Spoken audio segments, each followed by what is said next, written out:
हरियाणा में बड़े ऑपरेशन की तैयारी हो रही है।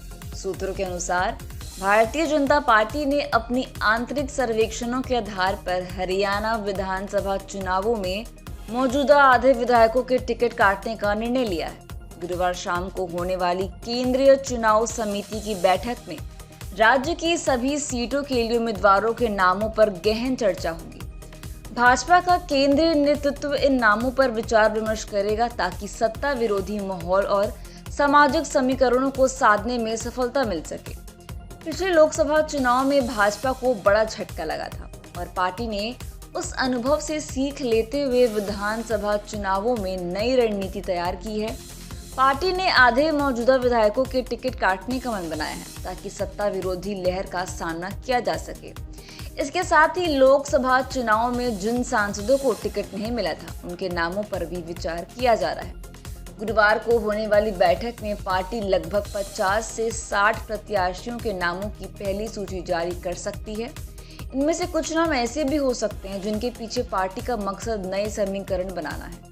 उदाहरण के तौर पर पूर्व सांसद सुनीता दुग्गल, जिन्होंने पिछले लोकसभा चुनाव नहीं लड़ा था, को टिकट मिलने की संभावना है। इसके अलावा दूसरे दलों से आए आधा दर्जन नेताओं को भी टिकट दिए जाने की चर्चा हो रही है।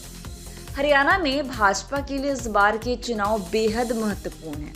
पिछले 10 वर्षों से राज्य में सत्ता में रहने के कारण पार्टी को सत्ता विरोधी लहर का सामना करना पड़ रहा है। इसके साथ ही सामाजिक समीकरणों को साधने का भी दबाव है। 2014 में भाजपा ने राज्य में पूर्ण बहुमत से सरकार बनाई थी और उसी वर्ष के लोकसभा चुनाव में सभी 10 सीटों पर जीत भी दर्ज की थी।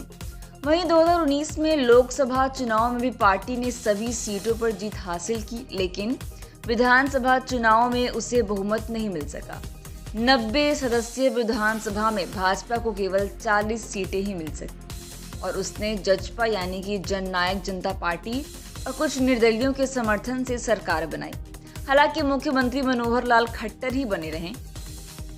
मैं आपको बता दें कि भाजपा के सामने एक और चुनौती कांग्रेस के साथ हो रहे जाट ध्रुवीकरण को रोकने की है। इसके लिए पार्टी ने कांग्रेस की पूर्व मंत्री और चौधरी बंसीलाल की बहू किरण चौधरी और उनकी बेटी श्रुति को अपने साथ जोड़ा। किरण चौधरी को भाजपा ने राज्यसभा का सदस्य भी बनाया है ताकि जाट समुदाय का समर्थन कांग्रेस के साथ न जाए।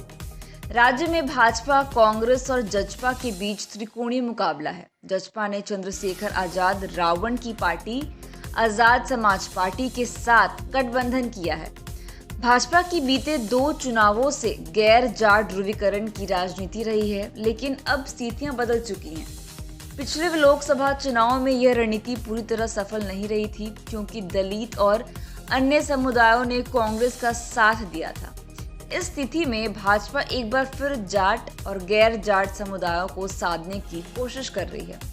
आम चुनाव से पहले पार्टी ने मुख्यमंत्री मनोहर लाल खट्टर की जगह नायाब सिंह सैनी को मुख्यमंत्री बनाया और जजपा से नाता तोड़ लिया।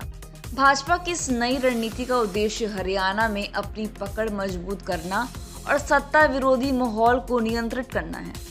इस प्रकार भाजपा हरियाणा के आगामी विधानसभा चुनावों में विभिन्न समीकरणों को साधने और सत्ता विरोधी माहौल का सामना करने के लिए अपनी पूरी ताकत लगा रही है। पार्टी की रणनीति के अनुसार मौजूदा आधे विधायकों के टिकट काटे जा सकते हैं और नए चेहरों को मौका दिया जा सकता है। चुनाव परिणामों का असर भाजपा की आगामी रणनीतियों और देश की राजनीति पर भी पड़ सकता है।